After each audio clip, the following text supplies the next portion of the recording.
Hi. അപ്പൊ എമ്പുരാൻ ഉണ്ട്. ലൂസിഫറിന്റെ തുടർച്ചയാണ് എമ്പുരാൻ. എന്നാണ് മാർക്കറ്റ് ചെയ്ത ലൂസിഫറിന്റെ രണ്ടാം ഭാഗമാണ് എമ്പുരാൻ. അപ്പൊ L2 കണ്ടു. ആദ്യം വിചാരിച്ചത് സിനിമ ഉണ്ടാവാൻ കഴിഞ്ഞപ്പോൾ 5 ഹെലികോപ്റ്ററിനും കണ്ടെന്നുള്ള ആശ്വാസമായിരുന്നു. അപ്പൊ ഇന്നലെ മനസ്സിലായി 5 ഹെലികോപ്റ്റർ പെരുമ്പാവൂരിൽ നിന്ന് ഉണ്ടായിക്കൊണ്ട് പോയാണ്. അപ്പൊ അത് ഉദാഹരണം. അപ്പൊ ഇങ്ങനെ മാർക്കറ്റ് ഇതെങ്ങനെയൊക്കെയാണ് 5 ഹെലികോപ്റ്ററുകൾ അവിടെ നിന്ന് കൊണ്ടുവന്നാണ് ഞങ്ങൾ ഷൂട്ട് ചെയ്തത്. ഞങ്ങള് പിന്നെ എന്റെ ആരാധകരെ കൊണ്ട് പറയിപ്പിക്കുക. പിന്നെ അല്ലാന്നുണ്ടെങ്കിൽ ഇതാണ് മാർക്കറ്റിംഗ് തന്ത്രമായി ഇതേണൊക്കെ പടച്ചു വിടുക. അപ്പൊ ഇതൊക്കെ ചെയ്താണ് എമ്പുരാനെ ഹൈപ്പ് ഉണ്ടാക്കി എടുത്തു വെച്ചത്. എന്നാലും അതെല്ലാം ചീറ്റി. പിന്നെ എമ്പുരാന്റെ കഥ നോക്കിക്കഴിഞ്ഞു കഴിഞ്ഞാൽ എമ്പുരാന്റെ കഥയാണോ പറയുന്നുള്ള സംശയം. എമ്പുരാൻ മോഹൻലാലാണോ എന്നുള്ള സംശയം. ഇപ്പം പറയുന്നത് പൃഥ്വിരാജിന്റെ കഥയല്ലേ പറഞ്ഞു. അപ്പൊ പൃഥ്വിരാജിന്റെ കഥയാണെങ്കിൽ എമ്പുരാൻ പൃഥ്വിരാജായിരിക്കും. അപ്പൊ അങ്ങനെയാണ്. സായിദ് മസൂദിന്റെ കഥയാണ് എന്നാണ് പറഞ്ഞത്. ഇപ്പൊ ലാസ്റ്റ് ഇപ്പൊ അങ്ങനെയാണ് പറഞ്ഞത്. സായിദ് മസൂദിന്റെ കഥയാണ് കാണിച്ചോണ്ടിരിക്കുന്നത് നിങ്ങള്. പിന്നെ എമ്പുരാൻ പേരിട്ടാരാണ്? എമ്പുരാൻ സായിദ് മസൂദ് ആയിരിക്കും. മോഹൻലാൽ. ഇപ്പൊ മോഹൻലാൽ പറഞ്ഞു ഞാൻ കഥയൊന്നും കേട്ടവരാണോ ഇന്ന് എനിക്കിതൊന്നും അറിയാ. മോഹൻലാൽ ഇപ്പൊ ആലയാണ്. മോഹൻലാൽ മറ്റേ പാവ എന്ന് പറയത്തില്ലേ, പപ്പറ്റ്, അതായിട്ടാണ് കുളിക്കുന്നത്. അതായത് എനിക്ക് പറയാൻ നേരത്തെ ആർക്കെങ്കിലും കൊള്ളയാണെങ്കിൽ കുറച്ച് കൊണ്ടോട്ടെ, കുഴപ്പമൊന്നുമില്ല. സത്യം പറയുന്നതല്ല നമ്മള്. അല്ല ആരെങ്കിലും ഒക്കെ പറയണ്ടേ. ഒരുപാട് പേര് പറയുന്നുണ്ട്, ഞാൻ മാത്രമൊന്നുമില്ല, ഒരുപാട് പേര് പറയുന്നുണ്ട് എന്തായാലും. അപ്പോ മോഹൻലാലിനെ സംബന്ധിച്ച് മോഹൻലാലിന്റെ പർഫെക്റ്റ് പിന്നെ പാവ.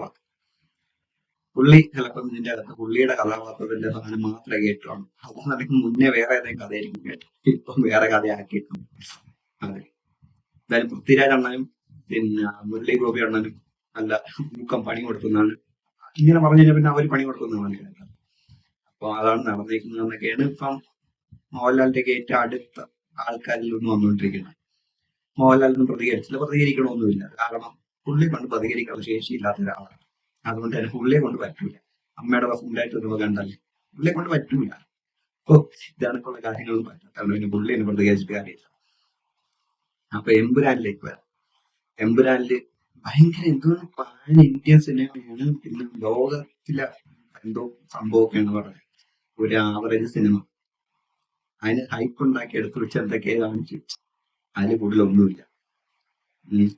പിന്നെ മ്യൂസിക് ഒന്നും കുഴപ്പമില്ല. എനിക്ക് കേട്ടിട്ട് മ്യൂസിക് ഒന്നും കുഴപ്പമില്ല. കാരണം വലിയ പ്രശ്നമൊന്നുമില്ല. എനിക്ക് ഓക്കെ എന്റെ ഇതിന് ഒരുപാട് പേര് നെഗറ്റീവ് പറയുന്നുണ്ട്. ആ മ്യൂസിക് ഒന്നും കൊള്ളത്തില്ല, ഇൻട്രോ മ്യൂസിക് കൊള്ളത്തില്ല. പിന്നെ ഇൻട്രോ എഴുതി കാണിച്ചു. ഞങ്ങൾ സെനഗലിൽ പോയി ഷൂട്ട് ചെയ്ത്, ഞങ്ങൾ പല രാജ്യങ്ങളിൽ പോയി ഷൂട്ട് ചെയ്ത്. സെനഗൽ എന്ന് പറഞ്ഞ് കാണിച്ചത് ലഡാക്കായിരുന്നു. ഓക്കെ, ഈ ഹെലികോപ്റ്റർ നാട്ടിൽ നിന്ന് കൊണ്ടുപോയ ലോറി പെയിന്റ് അടിച്ച് പിന്നെ മിലിറ്ററി ട്രക്കാക്കി അത് പൊട്ടിച്ച് കളഞ്ഞ് പിന്നെ ഹെലികോപ്റ്റർ കെട്ടി തൂക്കിയിട്ട് ഷൂട്ട് ചെയ്ത അങ്ങനെ ഒരുപാട് കാര്യങ്ങളുണ്ട്. ഓക്കെ, അപ്പൊ അതിന്റെ ഫോട്ടോസ് ഇവിടെ കാണുന്നുണ്ട്, പോകുന്നതാണ്. അപ്പൊ ഇതൊക്കെയാണ് നടന്നത്. അല്ലാതെ ഹെലികോപ്റ്റർ വാടകയ്ക്ക് എടുത്തോണ്ട് പോകുന്ന ഹെലികോപ്റ്റർ ഒന്നുമില്ല. പെരുമ്പാവൂരിൽ ഉണ്ടാക്കിയ ഹെലികോപ്റ്റർ, കേരളത്തിന്റെ സ്വന്തം ഹെലികോപ്റ്റർ. അപ്പൊ ഇന്നലെ ഈ സംഭവങ്ങൾ പുറത്തു വന്നപ്പോ തന്നെ പറഞ്ഞ ഇന്റർവ്യൂ എടുക്കാൻ തുടങ്ങി. ഹെലികോപ്റ്റർ പെരുമ്പാവൂർ ഉണ്ടാക്കിയാണെന്ന്. അതിന് മുന്നേ അങ്ങനെയല്ല തള്ളിക്കൊണ്ട്. അപ്പൊ എന്തായാലും ഇൻട്രോ സീന് സെനഗൽ എന്ന് പറഞ്ഞ കാണിച്ചത് ലഡാക്ക്, പിന്നെ ഇറാഖ് എന്ന് പറഞ്ഞ കാണിക്കുന്നത് ചെന്നൈയിൽ സെറ്റ് ഇട്ടു. അങ്ങനെ അവസാനം നോക്കി വന്നു കഴിഞ്ഞാൽ അവര് വിദേശത്ത് പോയിട്ടുണ്ടോ എന്തോ. പിന്നെ അല്ലാന്നുണ്ടെങ്കിൽ പിന്നെ എന്താണ് ഇത്രയും ബഡ്ജറ്റ് ആയ എന്നൊക്കെയാണ് പറയുന്നത്. ഭയങ്കര ബഡ്ജറ്റ്. എന്തിനാണ് ഇത്ര ബഡ്ജറ്റ് ആയത് അത് മനസ്സിലാവുന്നില്ല. എന്തിനാണ് ഇത്രയും വലിയ ബഡ്ജറ്റ് എന്നൊക്കെ പറഞ്ഞ് ഹൈപ്പ് ഉണ്ടാക്കിയെടുത്ത് പോയതായിരിക്കും. പിന്നെ ലോറി 2 നോട്ടയെടുത്ത് പോന്നിട്ട് ശരിയാ, ലോറി പടക്കം പറ്റുമ്പോ ലോറി മൊത്തത്തിലേക്ക് പോയി. ഇപ്പൊ 2 ലോറി പോയതിന്റെ പൈസയെ കൊടുക്കുന്നു. അപ്പൊ കുറച്ച് പൈസയൊക്കെ ആയി കാണാം. പിന്നെ ഈ ബഡ്ജറ്റിന്റെ കാര്യം പറഞ്ഞ സിനിമയുടെ അവസാനം വരുമ്പോൾ നമുക്ക് നല്ലോണം മനസ്സിലാവും ബഡ്ജറ്റ് ഒട്ടും ഇല്ലായിരുന്നു. കാരണം ഒരു കത്തി മേടിച്ച് വില്ലന്റെ ഇരുന്ന് ഒരു കത്തി മേടിച്ച് മോഹൻലാലും പൃഥ്വിരാജോട് മാറി നീ കുത്ത് അങ്ങോട്ടും ഇങ്ങോട്ടും കൊടുത്തു കൊല്ലായിരുന്നു. തോക്കൊക്കെ ഉണ്ടായിരുന്നില്ല, തോക്കം വെച്ചോണ്ട് കുറേമാരുണ്ടായിരുന്നു, വെടിവെച്ചില്ല. പക്ഷെ എന്താണ് പിന്നെ മോഹൻലാലിന്റെ മഞ്ജു വാര്യറിനെ രക്ഷിക്കുന്ന സീനുണ്ട്. അവിടെയും തോക്കുണ്ട്. മോഹൻലാൽ ഞാൻ അടിക്കും, നിങ്ങളെല്ലാരും മിണ്ടാതിരിക്കോ, ഞാൻ അടിക്കും. ആ ഒരു സീനെ കൊള്ളാമായിരുന്നു സത്യം. പിന്നെ ഈ സിനിമയിൽ ഏറ്റവും നല്ലതായിട്ട് അഭിനയിച്ച ഡയലോഗ് ഉണ്ടായിരുന്നത് മഞ്ജു വാര്യർക്കാണ്. കുറച്ച് ഡയലോഗ് ഉണ്ടായിരുന്നത് മഞ്ജു വാര്യർക്കാണ്, വേറെ ആർക്കും. പിന്നെ അമീർ ഖാന്റെ സിസ്റ്റർ അഭിനയിച്ചു. പൃഥ്വിരാജ് ഇന്റർവ്യൂ പ്രസ് മീറ്റിൽ അങ്ങനെ എന്തോ പറയുന്നു, ഇവരുടെ അഭിനയം ചെറിയ അഭിനയമോ ഭയങ്കര പൊളിയായിരുന്നു, സൂപ്പർ ആയിരുന്നു. ഡയലോഗ് ഇതായിരുന്നു, മറ്റേ നിനക്ക് ഇത്ര അഹന്തയോ, അത് ഹിന്ദിയിൽ ചോദിക്കുന്നു. വില്ലാര് വലിയ ചത്തങ്ങ് വരുന്നു. പിന്നെ ഈ സിനിമയിൽ ഇപ്പം വിവാദം എന്ന് പറയുന്നത് ഗുജറാത്ത് കലാപമാണ്. ഗുജറാത്ത് കലാപമാണ് കാണിച്ചത്, പക്ഷെ അതിന്റെ മുന്നേ ഉള്ള ഗോത്ര കലാപം കാണിച്ചില്ല. അതാണ് പ്രശ്നം. ബാക്കിയുള്ള സാധനങ്ങളൊക്കെ മാറ്റി നിർത്താൻ നമുക്ക്. ഗോത്ര കലാപം ട്രെയിനിന്റെ അകത്ത് തീ വെച്ചു, അത് വിശദീകരിച്ചാണെന്നുണ്ടെങ്കിൽ അയോധ്യയിൽ നിന്ന് പോയ ട്രെയിൻ, എന്തായാലും ആൾക്കാർക്ക് അറിഞ്ഞുള്ള ആൾക്കാരെല്ലാവരും പഠിച്ചു വന്നു. അയോധ്യ എന്നൊരു ട്രെയിനിന്റെ അകത്ത് ഹിന്ദുക്കള് മറ്റേ അയോധ്യ സന്ദർശിച്ചിട്ട് തിരിച്ചു പോകുന്നു. അതിന് അവിടെയുള്ള മുസ്ലിം തീവ്രവാദികൾ, തീവ്രവാദം തലക്ക് പിടിച്ചവന്മാരുണ്ടാവും, അവന്മാര് ആ ട്രെയിൻ കത്തിക്കുന്നു. അപ്പോൾ ഒരുപാട് ആൾക്കാർ അതിനകത്ത് മരിച്ചു. 58-59 ആൾക്കാർ മരിച്ചു. അതിനകത്ത് കുഞ്ഞു കുട്ടികൾ മുതൽ സ്ത്രീകളും പുരുഷന്മാരും എല്ലാവരും ഉണ്ടെന്ന് എല്ലാവരെയും പച്ചയ്ക്ക് കൊളുത്തി കൊന്നു. ഈ സംഭവം ആണ് കലാപത്തിന് തുടക്കം. ഇതിനു ശേഷമാണ് കലാപം ഉണ്ടാവുന്നത്. അപ്പം ആദ്യം ഒരു പ്രൊവോക്കേഷൻ അവിടെ ഉണ്ടായി. അതിനുശേഷം അതിന്റെ ബാക്കിയാണ് അടുത്തത് ഉണ്ടാവുന്നത്. പക്ഷെ ഈ അടുത്ത ഉണ്ടാവുന്ന മാത്രമാണ് ഇതിന്റെ അത് കാണിച്ചു. മറ്റത് കാണിക്കുന്നുണ്ട്. എങ്ങനെ കാണിക്കുന്നുണ്ട്? പേരെഴുതി കാണിക്കാൻ നേരത്തെ ഇമേജസ് ആയിട്ട് ഇങ്ങനെ പോകുന്നതായിട്ട് കാണിക്കുന്നത്. അത് വ്യക്തമല്ല ആർക്കും. ഇത് അറിഞ്ഞുകൂടാത്ത ആൾക്കാർക്ക് അറിയില്ലാത്തത്, ഗോത്ര കലാപം അറിയാവുന്ന ആൾക്കാർക്ക് മാത്രമേ കത്തൂ. ഈ സിനിമ കൊണ്ട് ഉപയോഗം ഉണ്ടായെന്ന് വെച്ചിട്ടുണ്ടെങ്കിൽ ഗോത്ര കലാപം എന്താണെന്ന് അറിഞ്ഞുകൂടാത്ത ആൾക്കാരെല്ലാരും അത് പഠിച്ച് അത് മനസ്സിലാക്കി കഴിഞ്ഞപ്പോഴത്തേക്ക് അതുകൊണ്ടാണ് മറ്റതുണ്ടായതെന്ന് എല്ലാവർക്കും മനസ്സിലായി. അതായത് ഇപ്പൊ ഈ സായുധന്റെ കഥ പറയാൻ നേരത്ത് ഹിന്ദുക്കളും മുസ്ലിംസിനെ കൊല്ലുന്നതാണ് കാണിക്കുന്നത്. അവിടെ ആദ്യം ഇപ്പുറത്തെ സൈഡിൽ കുറെ പേര് മരിച്ചത് മുക്കി, ആ മുക്കിയത് മുക്കരുത് എന്നതുകൊണ്ടാണ് ബാക്കിയുള്ള ഇപ്പൊ പറഞ്ഞുകൊണ്ടിരിക്കുന്നത്. ആ മുക്കായിരുന്ന ആ സ്ഥലം കൂടെ കാണിച്ചു കഴിഞ്ഞാൽ ഈ സിനിമയ്ക്ക് ഒരു പ്രശ്നമൊന്നുമില്ലായിരുന്നു. ആ സ്ഥലം കൂടെ നിങ്ങൾ കാണിക്കും എന്നാണ് പറയുന്നത്. അത് സിനിമയ്ക്ക് അങ്ങനെ കാണിക്കണമെന്നില്ല, കാരണം ഇവിടെ സായുധന്റെ കഥയായത് കാരണം പിന്നെ ഇപ്പുറത്തെ സൈഡ് കാണിക്കണമെന്നില്ല എന്നുള്ളത് പറയാം. എങ്കിൽ അവര് ടൈറ്റിലിൽ കുറച്ച് കാണിക്കുന്നത് അത് കുറച്ച് വ്യക്തമായിട്ട് കാണിച്ചായിരുന്നു, ഇതുകൊണ്ട് ഇപ്പുറത്തെ സൈഡിൽ ഒരു ആക്രമണം. പ്രശ്നം തീർന്നു. പിന്നെ ഇതിന്റെ അകത്ത് വേറെ പ്രശ്നങ്ങളുള്ളതെന്ന് വെച്ച് കഴിഞ്ഞാൽ NIA കാണിക്കുന്നുണ്ട്, ED ഇങ്ങനെയൊക്കെ ഉള്ളവരെ പർപ്പസ്ഫുള്ളി യൂസ് ചെയ്യുന്നതായിട്ടുള്ള സീൻ കാണിക്കും. അതൊക്കെ പ്രശ്നമാണ്. പ്രത്യേകിച്ച് ഇങ്ങനെയൊക്കെയുള്ള സിനിമയ്ക്കകത്ത് ലഫ്റ്റനന്റ് കേണൽ മോഹൻലാൽ അഭിനയിക്കാൻ നേരത്ത് രാജ്യത്തിന്റെ ഏറ്റവും വലിയ ഏജൻസികൾ, ഈ ഏജൻസികളെ കുറിച്ച് വളരെ മോശമായി ചിത്രീകരിക്കാൻ നേരത്തെ അണ്ണന് പണി കിട്ടും. അതുകൊണ്ടാണ് ഇപ്പം നിലച്ച് അയ്യോ അതും ഇതുമായിട്ട് കുത്തിക്കുഴക്കില്ലേ എന്നൊക്കെ പറഞ്ഞ് മേജർ രവി അടക്കമുള്ളവര് ഇറങ്ങി മെഴുകുന്നത്. ഇതേ മേജർ രവി ഈ സിനിമ കണ്ടിട്ട് പുറത്തിറങ്ങാത്ത മോഹൻലാലിനെ കെട്ടിപ്പിടിച്ചു അടിപൊളി സിനിമയാണ് എന്ന് പറയുന്നത് കൊണ്ട് കേട്ടാ ഇതേ അണ്ണ ഇപ്പൊ വന്നിരുന്ന് മാറ്റി പറഞ്ഞു. അത് വേറൊരു വശം. ഇവരുടെയൊക്കെ ഒരു ഇതെന്ന് വെച്ച് കഴിഞ്ഞാൽ ബുദ്ധി പിന്നെ ഉദിക്കത്തോടെ ആൾക്കാർ ചർച്ച ചെയ്ത് വരാൻ ബുദ്ധി ഉദിക്കത്തുള്ളൂ. അതുകൊണ്ടാണ് മേജറെന്ന് കത്തിയത്. ഇത് പണി കിട്ടും എന്നുള്ളത്. അങ്ങനെ ഇനിയിപ്പോ ഇതൊക്കെ പറയാൻ നമ്മള് സംഖ്യയാവും, വേറെ എന്തെങ്കിലും ഒക്കെ ആവും, അതൊന്നും പ്രശ്നമില്ല. എന്ത് മണ്ണാകട്ടെങ്കിലും ഒരു പോക്കുണ്ട്. പിന്നെ ഉള്ളതെന്ന് വെച്ച് കഴിഞ്ഞാൽ ഈ സിനിമയ്ക്കകത്ത് ഈ നമ്മൾ ലൂസിഫർ കണ്ടെത്തിയിരുന്ന എന്താണ്, മറ്റേ മോഹൻലാലിന്റെ അടുത്ത കഥാപാത്രം, അതായത് ഈ ലോകം തന്നെ അടക്കി ഭരിക്കുന്ന ഒരാളായിട്ടുള്ള ഒരു കഥാപാത്രമാണ് മോഹൻലാൽ അവതരിപ്പിച്ച് നിർത്തുന്നത്. അത്രയും വലിയൊരു ഗ്യാങ് ലീഡറാണ്. ഈ സിനിമ തുടങ്ങി 1 മണിക്കൂറിന് ശേഷമാണ് മോഹൻലാൽ വരുന്നത്. അവിടെയും പറയുന്ന അതിൻ്റെ അകത്ത് അതിന് മുന്നേ കുറച്ച് ഇംഗ്ലീഷുകാരൊക്കെ വന്നിരുന്നു പറയുന്നത് എന്ന് വെച്ച് കഴിഞ്ഞാൽ ലോകത്തിലെ ടോപ്പ് 2 ഗ്യാങ് പറയും. അതിൻ്റെ അകത്ത് ഒന്ന് മോഹൻലാൽ, വേറൊരു ഗ്യാങ്ങാണ്, ആ ചൈനക്കാരുടെ ഗ്യാങ്ങാണ്. അതിന്റെ അങ്ങനെയാണ് ഇടയ്ക്ക് ഇതിൻ്റെ അകത്ത് സിനിമ ലാസ്റ്റ് കാണിക്കുന്നത്. പോസ്റ്റർ വന്നപ്പോ ആദ്യം കാണിച്ചു, പക്ഷെ അയാൾ ലാസ്റ്റ് വരും സിനിമയുടെ. അടുത്ത സിനിമയിൽ വില്ലനായിട്ട് വരുമായിരിക്കും പുള്ളി. അയാള് എനിക്ക് ചൈനീസ് വില്ലന്മാരാണ്. പക്ഷെ എനിക്കൊന്ന് ആക്ടർ, അമേരിക്കൻ ആക്ടർ എന്തുകൊണ്ടാണ് മാർഷ്യൽ ആർട്സ് ഒക്കെ അറിയാം. പിന്നെ ഫാസ്റ്റ് ആൻഡ് ഫ്യൂരിയസ്, പിന്നെ ജെയിംസ് ബോണ്ട് സിനിമയിലൊക്കെ അഭിനയിച്ച ആളാണ്. ഓക്കെ, അപ്പൊ പുള്ളിയെ കൊണ്ടാണ് പ്രൊമോഷൻ നടത്തിയത്. ബാക്ക് മൂഡ് തിരിച്ചിരുത്തി കാണിച്ച് വില്ലൻ ഇതാണെന്ന് പറഞ്ഞുകൊണ്ട്. പക്ഷെ വില്ലൻ അയാളല്ല. വില്ലൻ ഇതിന്റെ അകത്ത് വേറെ ഇടത്തിനാണ്. ലൂസിഫറിലെ വില്ലനായ വിവേക് ഒബ്റോയുടെ 7 അയലത്ത്, 16 അയലത്ത്, 32 അയലത്ത്, 52 അയലത്ത് പോലും ഇല്ലാത്ത ഒരു കഴിവുകെട്ട വില്ലൻ, കഴിവുകെട്ട വില്ലൻ. ഓക്കെ, അതാണ് ഇതിലെ വില്ലൻ. ഒരു ഉപയോഗമില്ല കേട്ടാ, ഒരു ഉപയോഗമില്ലാത്ത വില്ലൻ. ഇപ്പൊ ശക്തമല്ലാത്ത വില്ലൻ വിവേക് ഒബ്റോയ് എന്ന് പറയുന്ന വില്ലൻ കഥാപാത്രം. അതിനകത്ത് ആദ്യത്തിന്റെ 7 അയലത്ത് പോലും ഇല്ലാത്ത ഒരു വില്ലൻ. ചിലപ്പോ അതൊക്കെ എനിക്ക് ഇതിനകത്ത് പ്രശ്നം. ആ വില്ലന് ഒരു ഇമ്പാക്ട് ഉണ്ടാക്കാൻ പറ്റാത്തായിരിക്കും സിനിമയില് മൊത്തത്തിലുള്ള വായിച്ച. ഇനി വില്ലൻ ആരുടെ വില്ലനാണ്? ഈ വില്ലൻ മോഹൻലാലായിട്ട് യാതൊരു ബന്ധമില്ല. ഈ വില്ലന് ബന്ധമുള്ളത് പൃഥ്വിരാജുമായിട്ടാണ്. അപ്പൊ കഥ ആരുടേതാണ്? പൃഥ്വിരാജിന്റെ കഥയാണ് എമ്പുരാൻ. ഇത് കണ്ടു അറിയണം. എനിക്ക് പൃഥ്വിരാജിന് ഇതിന്റെ ഡയലോഗ് ഉണ്ട്, അതുമില്ല. പുള്ളി പറയുന്ന ഒന്നാമത്തെ ഡയലോഗ് മറ്റേ കുറവന്മാരുടെ ചെവിയിൽ മാത്രം ഡയലോഗ് മാത്രമേ കേൾക്കുന്നുള്ളൂ. അതാണ്ട് ഡോൺ മൂവ് എന്ന് അങ്ങനെ എന്തോ ഒരു ഡയലോഗ്. ഓക്കെ, അനങ്ങാതെ നിൽക്കുക എന്നുള്ള ഡയലോഗ് ചെവിയിലേക്കകത്ത് വരുന്നത് സൗണ്ട് മാത്രമേ.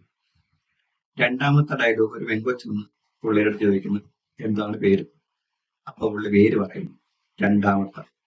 മൂന്നാമത്തത് വില്ലന്, ആ വില്ലൻ എനിക്കുള്ളതാണ് എന്നൊക്കെ പറഞ്ഞ് കരയുന്ന ഒരു ഡയലോഗ്. 3 ഡയലോഗാണ്. അപ്പൊ പുള്ളിയുടെ സിനിമയാണെന്ന് ചോദിച്ചു കഴിഞ്ഞാൽ എന്ത് പറയണം? അയാളെ സിനിമയാണ്. ഇതേണക്കൊക്കെയാണ് ടോട്ടലി ഈ സിനിമ ഒരു ബിലോ ആവറേജ് സിനിമയാണ്. ഞാൻ ഇന്ത്യനും അല്ല, ഞാൻ കേരളം പോലും ആവാനുള്ള യോഗ്യതയില്ല സിനിമ. അതാണ് എമ്പുരാൻ. എന്ത് കാണിച്ചെന്ന് വെച്ച് കഴിഞ്ഞാൽ പിന്നെ ഹൈപ്പ് കൊടുത്ത് മാർക്കറ്റിംഗ് നല്ലോണം ചെയ്ത് ടിക്കറ്റ് വിറ്റഴിപ്പിച്ച്. അതുകൊണ്ട് തന്നെയാണ് ഞാനൊക്കെ 6 ദിവസം ടിക്കറ്റ് എടുത്തത്. ഇത്രയും പൃഥ്വിരാജൻ എന്ന് പറയുന്ന ഒരാളുടെ മിനിമം ഗ്യാരണ്ടി ഉണ്ടായിരുന്നു ഇത് അടിപൊളിയായിട്ടൊരു സിനിമയായിട്ട് വരുവാണ്. കാരണം ലൂസിഫർ എല്ലാവർക്കും പറയാം, എമ്പുരാൻ മോഹൻലാലിന് അത്രയും ചെയ്യുന്ന ആ കഥാപാത്രം, ഖുറേഷ് എന്നുള്ള കഥാപാത്രം അത്രയും ഹൈപ്പിലായിരിക്കും എന്നുള്ളൊരു. പക്ഷെ ഒരു ഉണ്ടയും ഖുറേഷ് ഇന്നും ഒന്നില്ല. ഓക്കെ, ഇനി ലോകത്തിലെ 2 വില്ലന്മാരിൽ ഏറ്റവും ടോപ്പായിട്ടുള്ള 2 പേര്, ഒരാള് മോഹൻലാലാണ്, ഖുറേഷിയാണ്. മോഹൻലാലല്ല, ഖുറേഷി. ഓക്കെ, ഈ ഖുറേഷി മുൻ MLA കൂടെ ആയിരുന്നു. അപ്പൊ ഈ ഖുറേഷിയുടെ ചിത്രം, അതായത് ഖുറേഷി ആരാണ് ഇത്ര നാളും അറിയത്തില്ല, അമേരിക്കൻ ഏജൻസി അറിയത്തില്ല, ബാക്ക് എന്നുള്ള ഇമേജ് ഒക്കെ. അപ്പൊ ഖുറേഷിയുടെ ചിത്രം കിട്ടിയിട്ടുണ്ട് അമേരിക്കക്കാരെ. തിരിഞ്ഞു വന്നപ്പോ മുഖമൊക്കെ കാണിച്ചെടുത്തു മോഹൻലാൽ. അപ്പൊ ഖുറേഷിയുടെ ചിത്രം വന്നേ. നാട്ടിലൊരു MLA ആണ് ഖുറേഷി. MLA ആയിരുന്നു, 5 കൊല്ലമായിട്ട് കാണുന്നില്ല. ഇന്ത്യൻ മിലിറ്ററി ഇന്റലിജൻസ് ഒന്നും കണ്ടുപിടിക്കാൻ പറ്റിയിട്ടില്ല എവിടെയാണെന്നുള്ളത്.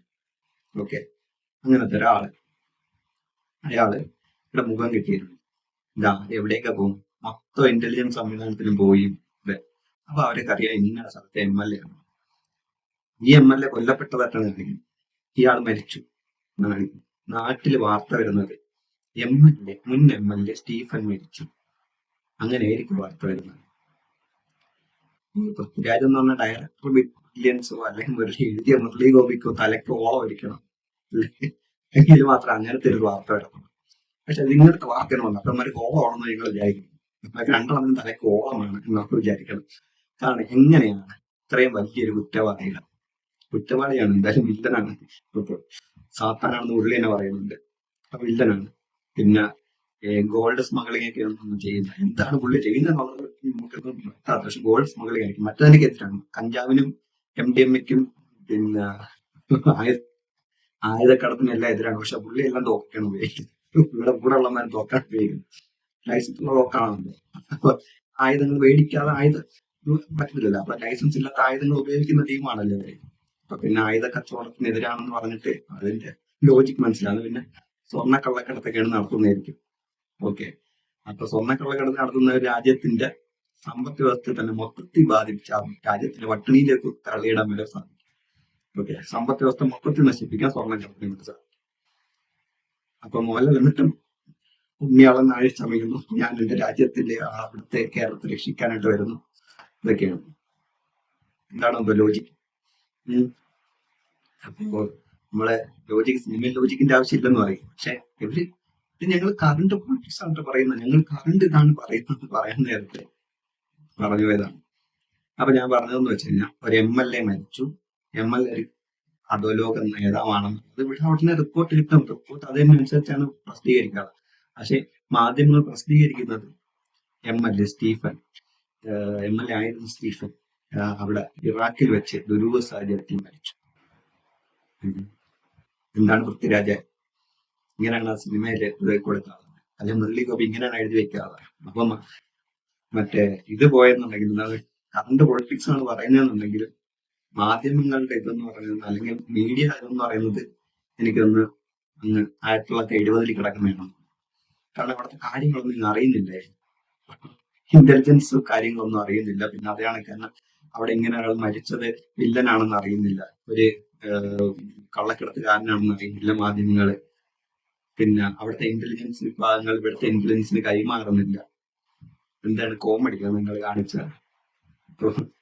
ഇതൊക്കെ ചിന്തിച്ചു നോക്കിയാൽ, നിങ്ങൾ ഈ സിനിമ ഭയങ്കര അടിപൊളിയാണെന്ന് പറയും പല ആൾക്കാരും പറയാൻ പറ്റും, നിങ്ങൾ സിനിമയെ കുറിച്ചൊന്നും തേങ്ങയും ആലോചിക്കുന്നില്ല എന്നുള്ളതാണ് സത്യം. ഓക്കെ, അത് ഇനി വിവാദത്തിലോട്ട് വന്നായിരുന്നു. വിവാദം നേരത്തെ പറഞ്ഞു, ഗോത്ര കലാപം കാണിക്കാതെ ഗുജറാത്ത് കലാപം കാണിച്ചു. ഗോത്ര എന്ന് പറഞ്ഞ സ്ഥലത്ത് നടന്ന ആ കലാപത്തിന്റെ കാണിച്ചില്ലെന്ന് വെച്ചാൽ വ്യക്തമായി മനസ്സിലാക്കിയില്ല. കാണിച്ചാന്ന് വെച്ച് കഴിഞ്ഞാൽ കാണിച്ചെന്നവർക്ക് പറയാം, ടൈറ്റിൽ കാണിച്ചല്ലോ, ഇമേജസ് ആയിട്ട് കാണിച്ച്. പക്ഷെ അത് ആരെ കൊന്നു എന്നുള്ളതൊന്നും ഇതാക്കുന്നില്ല. പക്ഷെ ഇപ്പുറത്തെ സൈഡില് മുസ്ലിംസിനാണ് കൊല്ലുന്നത്, കൃത്യമായി മുസ്ലിംസിനെ ഹിന്ദുസ് കൊല്ലുന്നതായിട്ടുള്ള കൃത്യമായിട്ടുള്ള പോയിന്റ് കാണിച്ചപ്പോ അപ്പുറത്ത് മുസ്ലിംസ് ഹിന്ദുസിനെ കൊന്നത് കാണിച്ചില്ല. അപ്പൊ ഗോത്ര കലാപം തുടങ്ങിയത് മുസ്ലിംസ് ആണ്, ആ കലാപം ആണ് ബാക്കിയുള്ള കലാപത്തിലേക്ക് നയിച്ചത് എന്നുള്ളത് കാണിച്ചില്ല. ഇതാണ് ഇപ്പോഴത്തെ വിവാദം. ഓക്കെ, അപ്പൊ ഇത് എന്തുകൊണ്ട്, അത് പിന്നെ സിനിമയായിട്ട് കാണുന്നുണ്ട്, ഞാൻ സിനിമയായിട്ടാണ് കാണുന്നത്.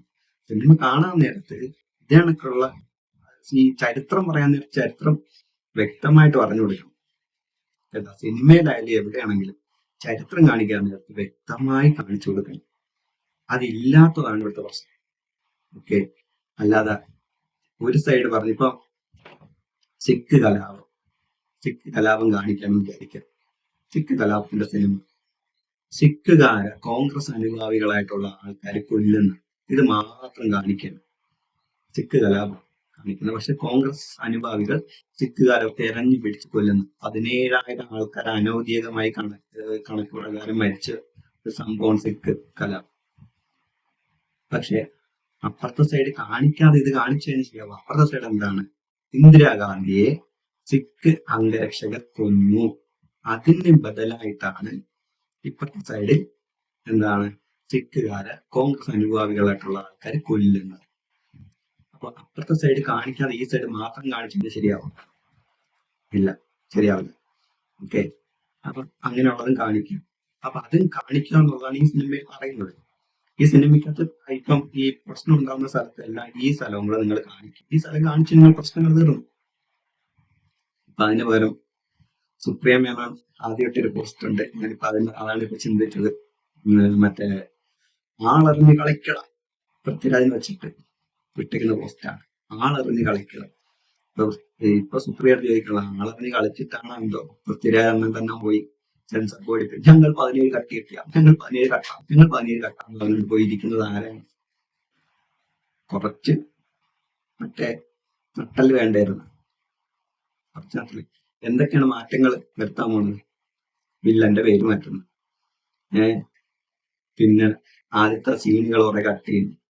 ആദ്യത്തെ സീനൊന്നും കട്ട് ചെയ്ത സിനിമ ഇല്ല, എന്തിനാണ് കട്ട് ചെയ്തിട്ട്? ഇനിയിപ്പോ കട്ട് ചെയ്തിട്ട് എന്ത് ചെയ്യാനായിട്ടാണ്? ഈ സിനിമ ഇതേ കണക്ക് തന്നെ കാണിക്കും. ഈ സിനിമ ഇതേ കണക്ക് തന്നെ എല്ലാ ഇന്ത്യയിൽ മൊത്തം കാണിച്ചു കൊടുക്കും. ഈ പ്രത്യേകിച്ചത് ഗോത്ര എന്ന് പറഞ്ഞ ഏരിയയിലൊക്കെ കൊണ്ടുപോയി കാണിക്കും. ഗുജറാത്തിലൊക്കെ ഈ സിനിമ ഡബ് ചെയ്ത് അത് പറ്റുമെന്നുണ്ടെങ്കിൽ അവിടുത്തെ ലോക്കൽ ഭാഷയിൽ ഇത് ഡബ് ചെയ്തിട്ട് കാണിച്ചു കൊടുക്കണം. ഇങ്ങനെയാണ് ഈ സിനിമ എന്നുള്ളത്. അപ്പൊ അവിടെ നിന്നുള്ള റിപ്പോർട്ടുകൾ വരും എന്താണെന്നുള്ളത്. ഇനി വേറൊരു കലാപം ഉണ്ടാക്കാനായിട്ട് ചിലപ്പോൾ ഈ സിനിമ എടുത്തു വെച്ചേക്കുന്നത് അത് പറഞ്ഞില്ല. ഈ സിനിമ അവിടെ പോയി കാണിച്ചു കഴിഞ്ഞാൽ ചിലപ്പോൾ പൃഥ്വിരാജ് അണ്ണനൊക്കെ നല്ലോണം കേൾക്കും, മോഹൻലാൽ അണ്ണനും നല്ലോണം കേൾക്കും. പിന്നെ അവിടെ പോയി നോർത്ത് ഇന്ത്യയിലോട്ട് പോയി ട്വീറ്റ് ചെയ്യാൻ പറ്റത്തില്ല ഒരു സിനിമ. അതാണ് കാര്യം. കാരണം അതിൻ്റെ അകത്ത് ഇപ്പത്തെ സത്യം കൂടെ പറഞ്ഞിട്ടില്ല സിനിമ എടുക്കുക. ഇപ്പത്തെ സത്യം ഒരു ഇത് കിടക്കുകയല്ലേ. നിങ്ങള് ആദ്യം ഇപ്പത്തെ ഒരു 57-58 ആൾക്കാർ മരിച്ചു. ഓക്കെ, കുഞ്ഞുങ്ങൾ ഉൾപ്പെടെ പച്ചയ്ക്ക് കൊളുത്തി കൊന്നതാണ്. അത് നിങ്ങൾ മുക്കി. ആ മുക്കിയിട്ട് അപ്പുറത്തെ സൈഡ് ഒരു സൈഡ് കാണിച്ചു എന്നുള്ളതാണ് പ്രശ്നം. അപ്പുറത്തെ സൈഡിൽ കാണിച്ചിട്ട് അതിന് ബദലായിട്ട് ഇപ്പുറത്തെ സൈഡിൽ കൊന്നു എന്നുള്ളത് കാണിച്ചു കഴിഞ്ഞു കഴിഞ്ഞാൽ ഈ പ്ലോട്ടിന് നിലനിൽക്കാൻ പറ്റത്തില്ല. അത് വേറൊരു സത്യം. അപ്പൊ പിന്നെ ഇവിടത്തെ നിൽക്കാൻ നേരത്തായിരിക്കാം അപ്പുറത്ത് വന്നിട്ടല്ലേ ഇവിടെ കൊന്നത്. പിന്നെ സായുധന് പിന്നെ ഇത്ര കലിക്കൊന്തത്തിനുണ്ടാവുന്നുണ്ട്. അപ്പൊ നിങ്ങൾക്ക് അവിടെ ഒരു കഥ ഉണ്ടാക്കാൻ പറ്റിയില്ല. അപ്പൊ നിങ്ങൾ പെട്ടെന്ന് ഉണ്ടാക്കിയ ഒരു കഥയാണ് സായുധന്റെ കഥ. ഇങ്ങനെ ആക്കാൻ പറ്റും. ആയിക്കോട്ടെ. അതെ. പിന്നെ ഉള്ളത് അടുത്തത് ചാനൽ ചർച്ച. ഈ വിവാദങ്ങൾ മൊത്തം ഉണ്ടാക്കുന്ന ചാനലുകളാണ്. ചാനലാണ് വിവാദങ്ങൾ മൊത്തം ഉണ്ടാക്കിയെടുത്തേക്കുന്നത്. പിന്നെ സംഘപരിവാറിനെതിരെ നിൽക്കുന്ന സംഘപരിവാറിലെ കുറച്ചു പേർക്ക് എതിരായിട്ട് നിന്നായിരുന്നു കേട്ടോ. ആദ്യമൊക്കെ എതിരായിട്ട് നിന്നായിരുന്നു. അപ്പൊ അവർക്ക് ആ എതിരായിട്ട് പോസ്റ്റ് ചെയ്തവർക്ക് അത് അത്ര ശക്തമല്ലാതെ നിന്നെയാണ് മാധ്യമങ്ങൾ കത്തിച്ചു കഴിഞ്ഞപ്പോഴത്തേക്ക് കൂടുതൽ ചർച്ച കഴിഞ്ഞപ്പോഴത്തേക്ക് ഈ പ്ലോട്ട് യഥാർത്ഥമായിട്ട് ഈ എന്താണ് സംഘപരിവാറിനെതിര് എന്ന് പറയുന്ന സംഘപരിവാറുകാർ ഇങ്ങനെ പറഞ്ഞു, സംഘപരിവാറിനെതിര് എന്ന് പറയുന്ന ഈ ഗ്രൗണ്ട് യഥാർത്ഥമായിട്ട് അവർക്ക് അനുകൂലമായിട്ടാണ് തോന്നുന്നത്. കാരണം ഇപ്പുറത്തെ സൈഡില് ഈ ഗുജറാത്ത് കലാപം പറഞ്ഞ് കരയുന്ന കോൺഗ്രസ്സുകാരും കമ്മ്യൂണിസ്റ്റുകാരൊക്കെ എല്ലാവരും ഗോത്രയില് ആൾക്കാരെ കൊന്നത് മറന്നിട്ടാണ് പറഞ്ഞുകൊണ്ടിരിക്കുന്നത്. ഓക്കെ, ഗോത്രയിലെ ആൾക്കാരെ കൊന്നതിന്റെ ബദലായിട്ടാണ് അപ്പുറത്തെ കലാപം നടന്നതെന്നുള്ളത് യവന്മാരെ മറച്ചു വെച്ചോണ്ടാണ് യവന്മാരെല്ലാം പറഞ്ഞത്. അത് തന്നെയാണ് ഇപ്പോഴും ഇവിടുത്തെ കോൺഗ്രസ്സുകാരും കമ്മ്യൂണിസ്റ്റുകാരും എല്ലാം ഇപ്പോഴും ചെയ്തുകൊണ്ടിരിക്കുന്നത്. അല്ലെങ്കിൽ ബുദ്ധിജീവികളെ ചമയുന്നവരെല്ലാവരും ചെയ്തുകൊണ്ടിരിക്കുന്നത്. ചാനൽ ചർച്ചയിലും മീഡിയകളും പല ആൾക്കാരും ചെയ്തുകൊണ്ടിരിക്കുന്നത്. ഓക്കെ, ആ സംഭവം എന്ന് പറഞ്ഞാൽ നിങ്ങള് ഇത് നടത്തി ആൾക്കാരെ കൊന്നു, കുട്ടികൾ ഉൾപ്പെടെയുള്ള ആൾക്കാരെ പച്ചയ്ക്ക് കൊന്നു, തീ കൊളുത്തി പെട്രോൾ ഒഴിച്ച് തീ കൊളുത്തി കൊന്നു ട്രെയിനിന്റെ അകത്തിട്ട്. അതിന് ബദലായിട്ടാണ് അപ്പുറത്തെ സൈഡിൽ ഉണ്ടായത് എന്ന് പറഞ്ഞു കഴിഞ്ഞു കഴിഞ്ഞാൽ ഇപ്പൊ കരയുന്നവരുടെ കരച്ചിലുള്ളത് തീർന്നു. ഇന്നലെ ഏതായാലും കോൺഗ്രസിലെ ഇനി ആരാണെന്ന് ഓർക്കുന്നില്ല, VT ബൽറാമാണോ ആരെങ്കിലും ആണോ എന്നാലും പോസ്റ്റ് ഞാൻ കണ്ട്. അതായത് ഈ സിനിമയിലെ വില്ലന്റെ പേര് ബാബ ബജ്രംഗി എന്ന്. ഈ കലാപം നടക്കുന്ന സമയത്ത് അവിടെ ഒരു VHPയുടെയോ അങ്ങനെ എന്തോ ഒരു ബജ്രംഗികളുടെയോ അയാളുടെ പേര് യഥാർത്ഥിട്ട് ബാബു ബജ്രംഗി എന്നായിരുന്നു. ഓക്കെ, ബാബു ബജ്രംഗി എന്നായിരുന്നു. അപ്പോ അതുകൊണ്ട് തന്നെ സിനിമയുടെ പേര് മാറ്റാം വില്ലന്റെ. അപ്പൊ VT ബൽറാമാണ് പോസ്റ്റ് ഇട്ടത്. ഓക്കെ, VT ബൽറാമായിരുന്നു പോസ്റ്റ്. അപ്പൊ VT ബൽറാമിന്റെ അടുത്ത് പറയാനുള്ളത്, താനൊരു കാര്യം ചെയ്യും, മറ്റേ വധശിക്ഷയ്ക്ക് വിധിച്ച 11 പേരുടെ ഫോട്ടോ കൂടെ. അതായത് ഗുജറാത്ത് ഗോത്ര കലാപത്തിൽ 11 പേർക്ക് വധശിക്ഷ കൊടുത്തു. ആ 11 പേരുടെ ഫോട്ടോ വേണമെന്ന് പേരും കൂടെ എടുത്തിട്ട് VT ബൽറാം. കേട്ടോ, നട്ടലുണ്ടെങ്കിൽ മാത്രം നീ ചെയ്താൽ, അല്ലെങ്കിൽ നീ ചെയ്യണ്ട. നട്ടലില്ലെന്നുണ്ടെങ്കിൽ ചെയ്യേണ്ട ആവശ്യമില്ല. നട്ടലുണ്ടെന്നുണ്ടെങ്കിൽ നീ മറ്റവരുടെ പേരിട്ടല്ലോ, മറ്റവരുടെ പിന്നെ അയാൾക്ക് ശിക്ഷയും കിട്ടിയില്ല. ശിക്ഷ കിട്ടാത്ത ആളെ നീ നിട്ട് അയാൾ ചെയ്തിട്ടില്ലെന്നൊന്നും പറയാൻ പറ്റത്തില്ല. ഇതിൻ്റെ അകത്ത് നല്ലൊരു ഭാഗം വധിച്ച ആളാണെന്ന് തോന്നുന്നത്. ഓക്കെ, കാരണം അങ്ങേരുടെ പല ഇന്റർവ്യൂവിൻ്റെ അകത്ത് അങ്ങേര് ഇതെന്ന് പറഞ്ഞിട്ടുണ്ട്. പക്ഷേ VT ബൽറാം ഈ 11 പേർക്ക് ഇത് കിട്ടിയായിരുന്നു വധശിക്ഷ, അതിൻ്റെ ആൾക്കാരുടെ പേരും ഫോട്ടോയും കൂടെ ഒന്ന് താനിടും. അപ്പം നമ്മൾ തീരുമാനിക്കണം തനിക്ക് ഒരു പക്ഷം പിടിക്കുന്ന ആളല്ല താനെന്നുള്ളത്. അല്ലേ? പിന്നെ അതേ കണക്ക് തന്നെ ഈ സിഖ് കലാപത്തിൻ്റെ, ഞാൻ നേരത്തെ പറഞ്ഞു, സിഖ് കലാപത്തിൻ്റെ അകത്ത് കോൺഗ്രസ്സുകാരാണ്, കോൺഗ്രസ് അനുഭാവികൾ, കോൺഗ്രസുമായിട്ട് ബന്ധപ്പെട്ടവർ ആണ് 17,000-ഓളം സിഖുകാരെ കൊന്നത്. നിങ്ങളല്ലെന്ന് പറയും, നിങ്ങളല്ലെന്ന് പറയൂ. ചരിത്രം വളച്ചൊടിക്കാതെ, ചരിത്രത്തിന്റെ അപ്പുറത്തെ ഭാഗം പറയാതെ നിങ്ങൾ ഇത് പറയുന്നു. ഇങ്ങനെയാണെങ്കിലാ അപ്പൊ VT ബലറാമായാലും കോൺഗ്രസ്സുകാരാണെങ്കിലും VD സതീശനാണെങ്കിലും ആരാണെങ്കിലും ശരിയാണ്, ചരിത്രത്തെ വളിച്ച നയിക്കും, വളച്ചൊടിച്ച് പറയാതെ നിങ്ങൾ ശ്രമിക്കുക കേട്ടോ. ഇപ്പൊ ഉള്ള തലമുറയ്ക്ക് ഇങ്ങനെ പറഞ്ഞു കൊടുക്കുക, ഇതാണ് സത്യം, ഇത് നടന്നു. ഗോത്രത്തിൽ ഹിന്ദു ആൾക്കാര് മറ്റേ അയോധ്യയിൽ നിന്ന് ദർശനം കഴിഞ്ഞിട്ട് വരാൻ നേരത്തും ഇവിടെ കൊന്നു, മുസ്ലിം തീവ്രവാദികളായിട്ടുള്ള കൊന്നു. അതിന് തുടർച്ചയായിട്ടാണ് അപ്പുറത്ത് കലാപം ഉണ്ടായത് എന്ന് പറഞ്ഞു കൊടുത്തു. എന്ന് പറയാൻ നേരത്തെ എല്ലാവരും മനസ്സിലാവും, ഓക്കെ ഇതിന് തുടർച്ചയായിട്ട് മറ്റതുണ്ടായി. രണ്ടായാലും കലാപത്തിലെ ആൾക്കാർ, നിരപരാധിയായിട്ടുള്ള ആൾക്കാർ ഒരെണ്ണം മരിച്ചു. കൊല്ലാൻ പ്രൊട്ടക്ഷൻ കൊടുത്തവന്മാരൊക്കെ സുഖമായിട്ട് ഇരിക്കുകയും ചെയ്യും. അതാണ് സംഭവിച്ചത്. പിന്നെ കൊല്ലാൻ മെയിൻ പ്രൊട്ടക്ഷൻ കൊടുത്ത ആദ്യത്തവന്മാർക്ക് ശിക്ഷ കിട്ടും. ഓക്കെ, അത്രയൊക്കെ ഉള്ളു. അതാണ് ഈ കലാപം എന്ന് പറയുന്നത്. പിന്നെ ചാനൽ ചർച്ച. അപ്പൊ ചാനൽ ചർച്ചക്കകത്ത് ഞാൻ കണ്ട ഒരു യൂട്യൂബറാണ് നമ്മളെ സായി കൃഷ്ണ. സായി കൃഷ്ണ വന്നിരുന്ന് പറയുന്നു, സിനിമയായിട്ട് കാണുക, സിനിമയായിട്ട് കാണുക എന്ന് പറഞ്ഞ് ഭയങ്കര ചർച്ചയാണ്. സായിയുടെ ഇത് ഭയങ്കര പോയിന്റുകളൊക്കെയാണ് സായി പറയുന്നത്. ഈ സിനിമയായിട്ട് പറയാൻ പറഞ്ഞ സായി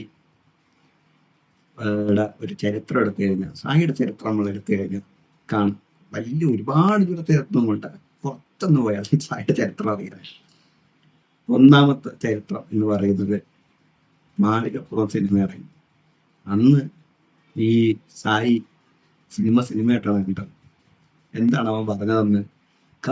ഭക്തി വിൽക്കുന്നു, കറുപ്പ് അടക്കുന്നു, ഭക്തി കൂടെ വിൽപ്പന. എന്തേ, അത് സിനിമയല്ലായിരുന്നു.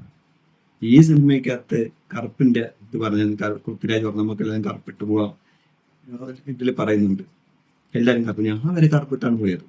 ഓക്കെ, ഈ സിനിമ കാണാനായിട്ട്. അപ്പൊ അതൊരു ബ്രാൻഡിങ്, ഒരു പ്രൊമോഷൻ ഭാഗം, അതിന്റെ ആ സിനിമയുടെ ഒരു ഇതുകൊണ്ടാണ് പോയത്. അതൊക്കെ ഇല്ലേ? അതേ കണക്ക് തന്നെ മാളികപ്പുറം വന്നപ്പോൾ അതേ കണക്ക് തന്നെ സിനിമയായിട്ട് കാണാതിരുന്നത് സായിയാണ്. എന്നിട്ട് അവനെ പിടിച്ചിരുത്തി അവ ഇതാണ് ഡയലോഗ് പറയാൻ നേരത്ത് എന്താണ് പറയാ, നിലപാട് എന്ന് പറഞ്ഞ സാധനം, നിലപാടല്ലെങ്കിലും ഇല്ല. പിന്നെ പുള്ളി ഇതാണ് പറയുന്നതിൻ്റെ തൊട്ടുള്ള ലോജിക്ക് മനസ്സിലാവും. ഇതേ സായിയുടെ ഇത് തന്നെ നമ്മൾ വീണ്ടും എടുത്ത് നോക്കിക്കഴിഞ്ഞാൽ കാണും. കേരള സ്റ്റോറിയാണ് പറയുന്നത്. അന്നൊന്നും സിനിമയായിട്ട് കാണാൻ പറ്റത്തില്ല. ഓക്കെ, ചില കാര്യങ്ങൾ വരാൻ നേരത്ത് മാത്രം അവന് സിനിമയായിട്ട് കാണണമെന്ന് പറയും. ഈ സിനിമയായിട്ട് കാണുന്നുണ്ട്. സിനിമ കാണാൻ നേരത്തെ തന്നെ സായി മനസ്സിലാക്കാനുള്ളത്, ഒരു ചരിത്രത്തിന്റെ രണ്ട് വശം പറയാതെ ഒരു സിനിമ വരും. അത് സായി അംഗീകരിക്കുമല്ലേ നോക്കിയാൽ. ഓക്കെ, അപ്പം സായിക്കലപ്പം ചില സംഘടനാ താല്പര്യങ്ങൾ കൊണ്ടായിരിക്കും ഒരു പ്രീണനമുള്ളത്. ഓക്കെ, അത് തീർച്ചയായും അവന്റെ സംഘടനാ താല്പര്യങ്ങൾ ഉള്ളത് കൊണ്ടായിരിക്കും പ്രീണനം വരുന്നത്. പക്ഷെ ഇടയ്ക്ക് ഈ മുന്നേയുള്ള നിങ്ങൾ പറഞ്ഞ സാധനങ്ങൾ നിങ്ങൾ വിഴുങ്ങിയിട്ട് മറ്റേ മുളത്തരങ്ങൾ പറയാതിരിക്കുക. ആ ചാനൽ ചർച്ചയിലൊക്കെ ചെല്ലുമ്പോൾ ചാനൽ ചർച്ച വിജയിക്കാനായിട്ട് പറയുന്നതായിരിക്കും. ഞാൻ ഇന്നലെ വേറെ കുറെ പേരുടെ കണ്ടായിരുന്നു, ലൂക്ക കിട്ടിയായിരുന്നു, പലർക്കും കിട്ടിയവരുണ്ട്. ശ്രീജിത്ത് പണിക്കാരൻ്റെ അടുത്തൊക്കെ പോയിട്ട് കിട്ടിയതൊക്കെ നിങ്ങൾ കണ്ട്. അതുകൊണ്ട് കുഴപ്പമില്ല. കാരണം അവര് ശ്രീജിത്ത് പണിക്കാരൻ്റെ ഒക്കെ ഇരിക്കുന്ന സമയത്ത് അവരുടെ അടുത്ത് പോയിട്ട് ഡയലോഗ് അടിച്ചു കഴിഞ്ഞാൽ അവൻ നല്ല കേൾപ്പിച്ചു കൊടുക്കും. ശ്രീജിത്ത് അല്ലാതെ കണക്കിന് കേൾപ്പിച്ചു കൊടുത്തിട്ടുണ്ട്. അപ്പുറത്തിരുന്ന അണ്ണന്റെ വായടയുകയും ചെയ്തു.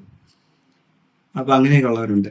പിന്നെ അവരുടെ ബാക്ക്ഗ്രൗണ്ട് നോക്കിക്കഴിഞ്ഞാലും കാണാൻ പറ്റും അവർക്കെതിരെയുള്ള കേസൊക്കെ എന്തായിരുന്നു. ഓക്കെ, അപ്പൊ അങ്ങനെയുള്ള യൂട്യൂബർമാരൊക്കെ ഉണ്ട്. ഒരു സംഘടനയുടെ ആൾക്കാരാണ് പോണതെന്നുള്ളതാണ് ഇതിന്റെ പ്രത്യേകത. ഈ സംഘടനയിൽ ഈ സായി എന്ന് പറയുന്ന ആള് എന്താണ്, സംഘടനാ താല്പര്യം മാത്രമേ അവന് സംരക്ഷിക്കാൻ പറ്റത്തുള്ളൂ. അപ്പൊ അതുകൊണ്ടാണ് സിനിമയായിട്ട് കാണുക, അതേസമയം തന്നെ മാളികപ്പുറത്ത് എന്ന സിനിമയെ എതിർക്കുക, കേരള സ്റ്റോറി എന്ന് പറഞ്ഞ സിനിമയെ എതിർക്കുക എന്നുള്ളത് അവരുടെ സംഘടനയെ താല്പര്യങ്ങളായിരിക്കും ചാൻസ് ഉണ്ട്. ഓക്കെ, ചില സംഘടനാ താല്പര്യങ്ങൾ കാരണമായിരിക്കും അങ്ങനെയൊക്കെ പറയും. അതവരുടെ താല്പര്യം അല്ലേ. പക്ഷേ ഇങ്ങനെ വള്ളത്തിൽ കാലിടാതിരിക്കുക. ഓക്കെ, ഇങ്ങനെ വള്ളത്തിൽ കാലിട്ട് കഴിഞ്ഞാൽ വള്ളം അങ്ങ് പോകാനിട്ട് കീറിപ്പോ കാലി കീറിപ്പോ. ഓക്കെ, പറയുന്ന വെച്ചാൽ കുണ്ടിയും കുത്തി വീഴുമെന്ന് പറയും. അപ്പൊ അങ്ങനെ ചെയ്യാതിരിക്കുക. ഓക്കെ, അല്ലെങ്കിൽ നേരത്തെ പറയാം, ഞാൻ നേരത്തെ ഇങ്ങനെ പറഞ്ഞിട്ടുണ്ടായിരുന്നു, പക്ഷെ ഇപ്പൊ ഞാൻ അത് പഠിച്ചു, എനിക്ക് സിനിമയായിട്ട് കാണുക ഇഷ്ടം, അങ്ങനെയൊക്കെ പറഞ്ഞു നമുക്ക് മനസ്സിലാവുമായിരിക്കും. സായി പിന്നെ ഈ റിയാക്ഷൻ വീഡിയോ ചെയ്യാൻ നേരത്ത് സായി ചില തെളിവുകളൊക്കെ ഉണ്ട്, അത് നല്ലതാണ്, അത് സമ്മതിച്ചു കൊടുക്കണം. ഓക്കെ, അത് അതിൽ സമ്മതിച്ചു കൊടുക്കണം. കാരണം എന്ന് വെച്ചാൽ സായി ചില ഇഷ്യൂസ് ഒക്കെ വരാൻ നേരത്തെ അതിന്റെ തെളിവുകളൊക്കെ ഉണ്ട്, അതൊക്കെ നല്ല കാര്യങ്ങളാണ്. പക്ഷെ ഇങ്ങനെ സിനിമയുടെ ഇതെന്ന് വെച്ച് കഴിഞ്ഞ് കഴിഞ്ഞാൽ പോക്കാണ്. പ്രത്യേകിച്ച് മുന്നേ ഇതാണ് ഇഷ്യൂസിന്റെ അകത്തൊക്കെ സായിയുടെ നിലപാടെന്ന് വെച്ചാൽ ടോട്ടലി ഡിഫറെന്റ് ആണ്. എന്നിട്ട് ഇപ്പം ഈ സിനിമയിൽ സിനിമയായിട്ട് കാണണം. എന്തിനാണ് മറ്റേ സംഘപരിവാറിന്റെ ഉരുവട്ടത്തം? സംഘപരിവാറിന് ഉരുവട്ടേണ്ട ആവശ്യമില്ല. യഥാർത്ഥത്തിൽ എവരെ കൊണ്ട് ഉപയോഗിച്ച് യവന്മാരെല്ലാം ഉപയോഗിച്ച് സംഘപരിവാർ വളർന്നുകൊണ്ടിരിക്കുകയാണ്. ഈ സിനിമ വന്നു കഴിഞ്ഞപ്പോഴത്തേക്ക് ഗോത്ര കലാപം എന്താണെന്ന് ആൾക്കാർ മനസ്സിലാക്കി തുടങ്ങി. നിങ്ങൾ വന്നിരുന്ന ഓരോ ഉടായ്പകൾ പറയുന്നു എങ്കിലും ഗോത്ര കലാപം എന്താണെന്ന് ആൾക്കാർക്ക് മനസ്സിലാക്കാൻ ഈ സിനിമ കൊണ്ട് സാധിച്ചു എന്നുള്ളതാണ്. ഞാനിപ്പോഴും പറയുന്നു, ഇതിൻ്റെ അകത്ത് അയോധ്യയിൽ നിന്ന് പോയ ട്രെയിനിൻ്റെ അകത്ത് ഹിന്ദുക്കൾ കൊന്നതിൽ നിന്ന് ആണ് കലാപം പൊട്ടിപ്പുറപ്പെട്ടത്. ആ സംഭവം മറച്ചു വെച്ചിട്ട്, അതായത് ചരിത്രത്തിന്റെ ആ വശം മറച്ചു വെച്ചുകൊണ്ട് ആണ് ഇവിടുത്തെ കോൺഗ്രസ് ആണെങ്കിലും ഇവിടുത്തെ കമ്മ്യൂണിസ്റ്റ് ആണെങ്കിലും ഇവിടുത്തെ ചാനലുകളാണെങ്കിലും ഇവിടുത്തെ വെളുപ്പിക്കൽ യൂട്യൂബേഴ്സ് ആണെങ്കിലും എല്ലാം ചെയ്തുകൊണ്ടിരിക്കുന്നത്. ഓക്കെ, അത് ചെയ്യണം. നിങ്ങൾ ആ ചരിത്രം മൊത്തത്തിലും പറഞ്ഞു കൊടുത്തു, ഇന്നതാണ് സംഭവം. മറ്റേ ഈ സിനിമയ്ക്കകത്ത് വളരെ ഈസി ആയിട്ടായിരുന്നു. കാരണം മറ്റത് അവിടെ ഒരു ഇത് നടന്നെന്നുള്ളത് കാണിച്ചതിന് ശേഷം ഇപ്പുറത്തെ കാണിച്ചു കഴിഞ്ഞാൽ പ്രശ്നം തീർന്നു. അത് നിങ്ങൾ ടൈറ്റിലിൽ മങ്ങി എന്താണെന്ന് ഒരു ഐഡിയ കിട്ടാതെ ആൾക്കാർ മരിക്കുന്നത് അവിടെ കാണിക്കുന്നുണ്ട്. പക്ഷെ എന്താണ്, ആര് മരിക്കുന്നുണ്ട്, ഇതിന്റെ കണ്ടിന്യൂഷൻ മരിക്കുന്നതാണെന്ന് ആൾക്കാർക്ക് തോന്നും. അതായത് അതിന്റെ കണ്ടിന്യൂറ്റി ആണോ അടുത്ത സീനെന്ന് തോന്നുന്ന രീതിയിലാണ് കാണിച്ചു. പക്ഷെ അല്ല, ട്രെയിനിൽ കൊല്ലപ്പെട്ടത് വേറെ ആൾക്കാർ, അവര് തിരിച്ചു കൊല്ലുന്നതാണ് ഇപ്പുറത്തെ സൈഡ്. ഓക്കെ, അപ്പൊ എന്തായാലും പിന്നെ ഈ സിനിമയിൽ വേറെ എന്തുണ്ടെന്ന് ചോദിച്ചു കഴിഞ്ഞാൽ പ്രത്യേകിച്ച് വേറെ ഒന്നും ഈ സിനിമയ്ക്കകത്ത്, എമ്പുരാൻ എന്നുള്ള സിനിമയ്ക്കകത്ത് വേറെ പ്രത്യേകിച്ചൊന്നുമില്ല. എന്ത് ഈ ഒരു നമ്മളുടെ പ്രതീക്ഷ ഉണ്ടല്ലോ, നമ്മുടെ സ്റ്റീഫൻ അവസാനിക്കുന്നിടത്തുനിന്ന് ഖുറേഷി പൊങ്ങി വരും. ഓക്കെ, അപ്പൊ ഖുറേഷി എന്ന് പറയുന്നത് അത്രയും വലിയൊരു സംഭവമായിട്ടാണ് അവർ കാണിച്ചു വെച്ചത്. പക്ഷെ എമ്പുരാനിൽ വന്നപ്പോ ഖുറേഷി നനഞ്ഞ ഓലപ്പടക്കം പോലെ. ഇതാണ് സത്യം. പൊട്ടുന്നില്ല, പൊട്ടിക്കാൻ നോക്കുന്നുണ്ട്, പക്ഷെ പൊട്ടിക്കാൻ പോലും പറ്റുന്നില്ല. ഓക്കെ, പിന്നെ ഈ സിനിമ മോഹൻലാലിനൊക്കെ എത്ര ഡയലോഗ് ഉണ്ടെന്ന് ചോദിച്ചു കഴിഞ്ഞാൽ നമുക്ക് 10 പേരിലെടുത്ത് കഴിഞ്ഞാൽ എന്താ തന്നെ തീർക്കാം. ഫുൾ ഡയലോഗ് മൊത്തത്തിൽ എത്ര ഡയലോഗ് പറയുന്നുള്ളത് എനിക്കൊന്ന് 5 തന്നെ തീർക്കാം. പുള്ളി ബാബുവിന്റെ ഡെലിവറി ചെയ്യുന്നില്ല ഡയലോഗുകളൊന്നും. ബാബുവിന്റെ ഡെലിവറി ചെയ്യുന്ന ഡയലോഗുകൾ വളരെ ചുരുക്കും. ബാക്ക്ഗ്രൗണ്ടിൽ നിന്ന് പുള്ളിയുടെ സൗണ്ട് കേൾക്കുന്നില്ല. അതൊക്കെ ഈ മഞ്ജു വാര്യർ സീനുണ്ട്, ബാക്ക്ഗ്രൗണ്ടിൽ നിന്ന് പുള്ളിയുടെ വോയിസ് കേൾക്കുന്നു നമുക്കാണ്. ഓക്കെ, അതൊക്കെ പുള്ളിക്ക് കോട്ട് ഇട്ട കാരണം ഇനി മിണ്ടാൻ പറ്റാത്തതാണോ? കോട്ട് കിടന്ന കാരണം, വെയിറ്റ് കാരണം പുള്ളിക്ക് മുഖത്ത് എക്സ്പ്രഷൻ വരാതെ ഇത് പറയണമെന്ന് വിചാരിച്ച് പറയിപ്പിക്കാതിരുന്നതാണ്. അങ്ങനെയാണ് തോന്നുന്നത്. വെയിറ്റ് കിടന്ന കാരണം പുള്ളിക്ക് സംസാരിക്കാൻ പറ്റുന്നില്ല, കോട്ടുണ്ട്. അങ്ങനെ എന്തുകൊണ്ടാണ്? പിന്നെ ഈ സിനിമയ്ക്ക് വേണ്ടി ഏറ്റവും കൂടുതൽ സോഷ്യൽ മീഡിയയിൽ പ്രയത്നിക്കുന്നത് റിപ്പോർട്ടർ ചാനൽ ഫുള്ളങ്ങ് പ്രയത്നിക്കുകയാണ്. ഈ സിനിമ പൊക്കിക്കൊണ്ടുവരാനാണോ അതോ തല്ലുണ്ടാക്കാനാണോ എന്നറിയത്തില്ല. പക്ഷെ അവന്മാരെ ചർച്ച ഉണ്ട് കഴിഞ്ഞാൽ മനസ്സിലായി. റിപ്പോർട്ടർ ചാനൽ കുറച്ച് പേര് ഇരിക്കും, അരുൺകുമാർ, മറ്റേ എല്ലാവരും കുറേ എണ്ണം ഇരിക്കുമല്ലോ, സുജയ, മറ്റേവരെല്ലാവരും, സ്മൃതി, എല്ലാവരും ഇരിക്കുമല്ലോ. ഒരൊറ്റ എണ്ണം പോലെ സിനിമ കിട്ടും. ചർച്ച ഭയങ്കര ചർച്ചയാണ്, പക്ഷെ ഒരൊറ്റ എണ്ണം പോലെ സിനിമ കിട്ടും. ഇത് തന്നെയാണ് മിക്ക മാധ്യമ പ്രവർത്തകൻ ചർച്ചയ്ക്ക് ഇരിക്കുന്ന മഴ മിക്കണതിൽ ഇതായിരിക്കും. ആരും സിനിമ കണ്ടിട്ടില്ല. പിന്നെ അടുത്തതാണ് മേജർ രവി പറഞ്ഞ പടക്കം. മോഹൻലാൽ മാപ്പ് പറയും. എന്തിനാണ് മാപ്പ് പറയുന്നത്? പുള്ളി മാപ്പ് പറയേണ്ടല്ല. പുള്ളി ഒരു പ്രൊഫഷണൽ ആണെന്നുണ്ടെങ്കിൽ ഈ സിനിമയുടെ കഥ മൊത്തം കേൾക്കും. പുള്ളി ഇപ്പൊ മാപ്പ് പറയാൻ വരുന്നു. പുള്ളി സിനിമ കണ്ടിട്ടില്ല, സിനിമ പിന്നെ കഥ മൊത്തം വായിച്ചില്ല. അത് പറയുന്നത് പുള്ളിയുടെ കഴിവുകേടാണ്. അതിനാണ് മാപ്പ് പറഞ്ഞത്. അല്ലേ? പുള്ളിയുടെ കഴിവുകേടാണ്. കാരണം എന്ന് വെച്ചാൽ ഒരു സംവിധായകൻ പറയുന്നത്, അതായത് ഞാൻ ഫുള്ള് കഥയും കേട്ട് എനിക്ക് ഇന്ന കഥയിൽ ഇന്ന സംഭവങ്ങളുണ്ട് എന്ന് മനസ്സിലാക്കിയിട്ട് സിനിമയിലേക്ക് വരാതെ പുള്ളിയുടെ പാട്ട് മാത്രം കേട്ടിട്ട് ഇതാണ് ഒരു സിനിമയ്ക്ക് ചാടി ഇറങ്ങുന്ന അങ്ങനെയാണ് പറയുന്നത്. സിനിമ ഞങ്ങൾ കണ്ടിട്ടില്ല, പുള്ളി കണ്ടിട്ടില്ല. ഇതൊക്കെ പറയാൻ യഥാർത്ഥത്തിൽ ഈ ബ്ലെയിം മൊത്തം എടുത്ത് മറ്റേ മോഹൻലാൽ ചെയ്യുന്ന ഈ ബ്ലെയിം മൊത്തം എടുത്തിപ്പം പൃഥ്വിരാജിന്റെ തലയിലാക്കിയാണ്. ഓക്കെ, അല്ലെങ്കിൽ മോഹൻലാൽ തുറന്ന് വന്ന് പറയുക ഇതാണ് കഥ, കഥ മാറ്റി, ഇവർ കഥ മാറ്റി, ഞാൻ അറിയാതെ എൻ്റെ അടുത്ത് പറയാതെ കഥ മാറ്റി, പിന്നെ മനഃപൂർവ്വം മറ്റേ ഷോ നടത്തിയില്ല, ഞങ്ങൾ ആരെയും കാണിച്ചില്ല എന്ന് വന്ന് പറയാം. അങ്ങനെയാണെന്നുണ്ടെങ്കിൽ മറ്റവരുടെ ഗൂഢലക്ഷ്യം എന്താണെന്നുള്ളത് മനസ്സിലാവും. പൃഥ്വിരാജിനൊക്കെ എന്തെങ്കിലും ലക്ഷ്യം ഉണ്ടായിരുന്നു. എന്തായാലും അടിപൊളി സൂപ്പർ മാർക്കറ്റിംഗ്, കിട്ടില്ല മാർക്കറ്റിംഗ്. അത് പൃഥ്വിരാജിനെ സമ്മതിക്കും. പൃഥ്വിരാജ് നല്ല, പൃഥ്വിരാജിന്റെ കൂടെ നിന്ന ആൾക്കാരെ എല്ലാവരും സമ്മതിക്കണം. മാതിരി മാർക്കറ്റിംഗ് ആണ് ചെയ്ത. എമ്പുരാനെന്നിട്ട് സിനിമയുടെ പേര് സ്റ്റീഫൻ എന്നുള്ള കഥാപാത്രത്തിനെ കൊണ്ടുവന്നു, ഖുറേഷി എന്നുള്ള കഥാപാത്രത്തെ കൊണ്ടുവന്നു, എല്ലാവരെയും പ്രീണിപ്പിച്ചു. എല്ലാവരെയും പ്രീണിപ്പിച്ച സംഭവം അത് ഒരു മാർക്കറ്റിംഗ്. ഖുറേഷിയെ കൊണ്ടുവന്ന്, സഹീദിനെ കൊണ്ടുവന്ന്, പിന്നെ കഥ പറഞ്ഞ് തുടങ്ങിക്കഴിഞ്ഞപ്പോഴത്തേക്ക് ആൾക്കാർക്ക് മനസ്സിലായി ഇവരുടെ രണ്ടുപേരെയും കഥ അല്ല. ഇവരുടെ കഥയാണെന്ന് വെച്ച് കഴിഞ്ഞാൽ ഉള്ളിക്ക് ഖുറേഷിക്ക് റോളൊന്നുമില്ല, മറ്റവനും ഒന്നുമില്ല, ഡയലോഗേ ഇല്ല. ഇവർ രണ്ടുപേരും കഥയാണ്.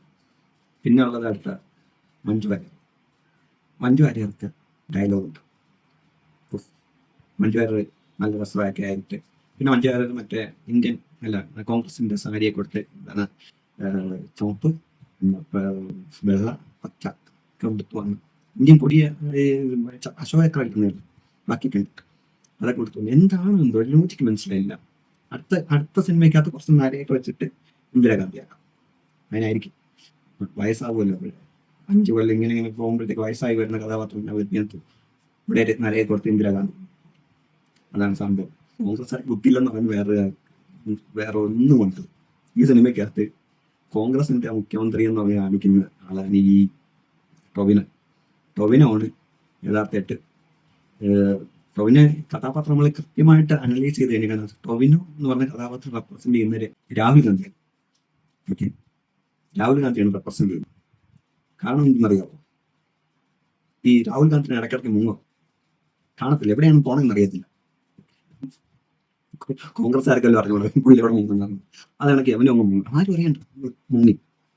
ഓക്കെ, പിന്നെ ഇതേ ടൊവിനോയുടെ കഥാപാത്രമാണ് മതകണ്ഠൻ ജാരി മറ്റേ പാർട്ടി പുതിയതുണ്ടായിട്ട് BJP ചേരുന്നത്. ഓക്കെ, കോൺഗ്രസ് പിളർന്ന് BJP ചേരുന്നതാണ് കാണിക്കുന്നത്. കോൺഗ്രസ്സുകാർക്ക് ബുദ്ധിയില്ല എന്ന് പറയുന്നത് വേറെ ഒന്നും വേണ്ടല്ലോ. കോൺഗ്രസ് പിളർന്നു, കോൺഗ്രസ് എന്നുള്ള ആൾക്കാർ BJPയിലേക്ക് ചേർന്നിരിക്കുന്നു. ഇതാണ് അതിൻ്റെ അത് കാണിക്കുന്നത്. ഇതൊക്കെ മറയ്ക്കാൻ പിന്നെ അടുത്ത കമ്മ്യൂണിസ്റ്റുകാരുടെ കാണിക്കുന്നതെന്ന് വെച്ച് കഴിഞ്ഞാൽ പിണറായി വിജയന്റെ പ്രീണനം സോങ്, പിന്നെ പിണറായി വിജയന്റെ തിരുവാതിര, ഇതൊക്കെ കാണിക്കും. അപ്പൊ ഈ രാഷ്ട്രീയക്കാരൊക്കെ ഇത് മറയ്ക്കണം. ഇവരുടെ ഈ പാർട്ടി മറയ്ക്കണം. ഇത് സംഘപരിവാറിന് വേണ്ടി കൊടുത്ത് സംഘപരിവാർവാദി ചെയ്യുന്നു. സംഘപരിവാർ ഇവർക്കെതിരെ ഈ സാധാരണ ഒരു സിനിമയ്ക്കെതിരെ സംഘപരിവാറൊക്കെ പോകണമെന്നുണ്ടെങ്കിൽ അവർ എന്ത് ചെയ്യുന്നതെന്ന് വെച്ച് കഴിഞ്ഞാൽ മറ്റേ കൊടി പിടിക്കുക, തിയേറ്റർ മുടക്കുക, അടിച്ചു പൊട്ടിക്കുക, സിനിമ മുടക്കുക, സിനിമ പിൻവലിക്കണം എന്ന് പറയും, ഇതൊക്കെയാണ്. പക്ഷെ ഇവിടെ നോക്കിക്കഴിഞ്ഞാൽ സംഘപരിവാരം ഒന്നും ചെയ്യുന്നില്ല.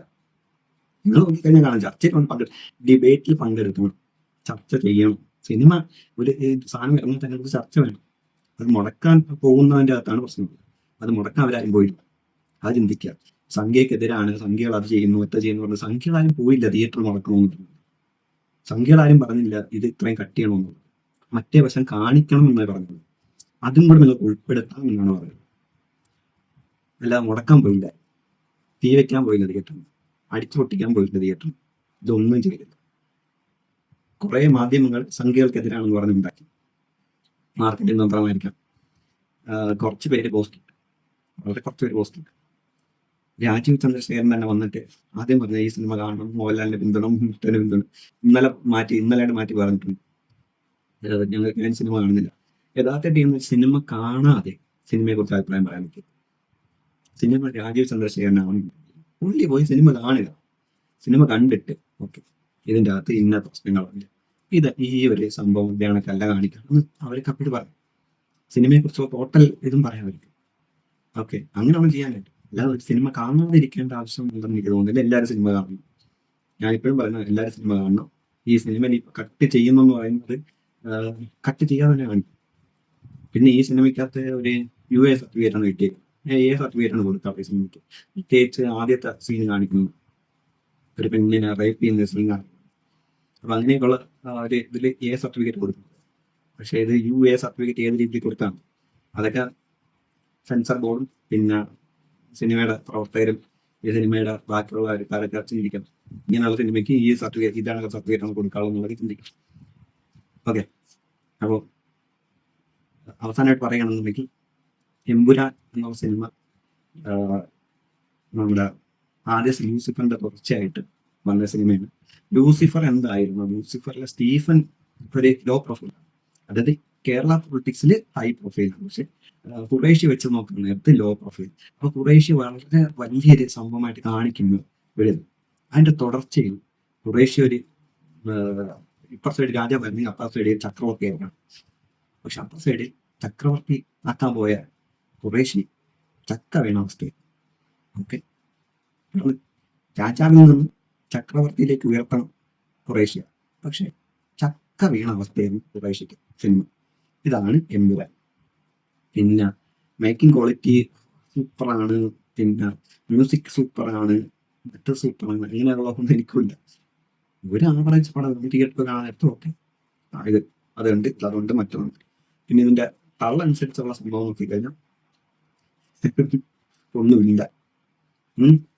വട്ടപ്പൂച്ച, ഒട്ടക്കാലണം, അതാണ് സിനിമ എന്ന് പറയുന്നത്.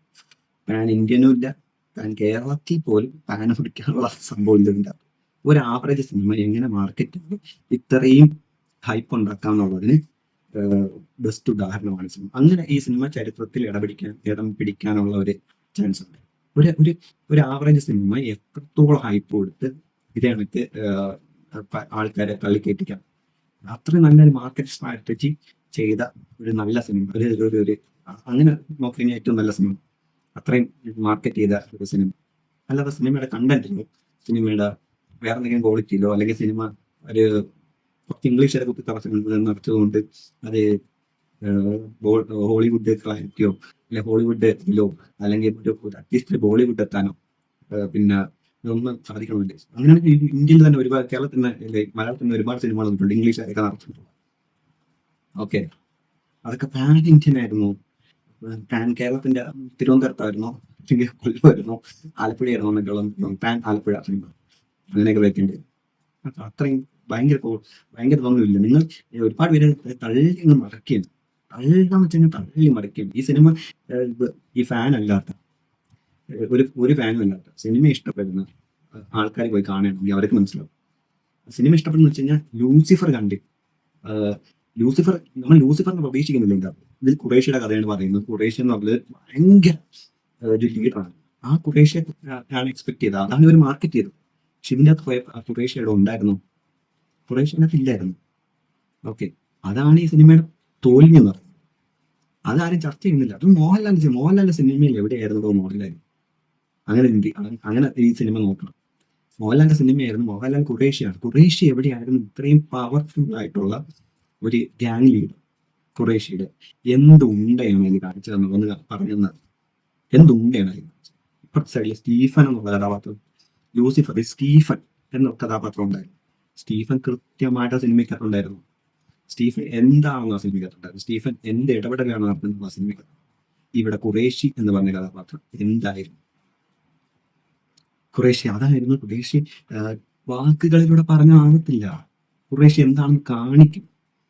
അത് പറ്റിയില്ല, അത് പറ്റിയിട്ടില്ല. അതിൽ അമ്പം പരാജയം വരുന്നത്. ഓക്കെ, ഇതാണ് ഈ സിനിമ എന്ന് പറയുന്നത്. അല്ലാതെ ഒരു മണ്ണം കെട്ടിയില്ല. അപ്പോൾ ഇത്രയുള്ള കൂടുതൽ വീഡിയോസ് ആയിട്ട് ഇനി വരുന്നു.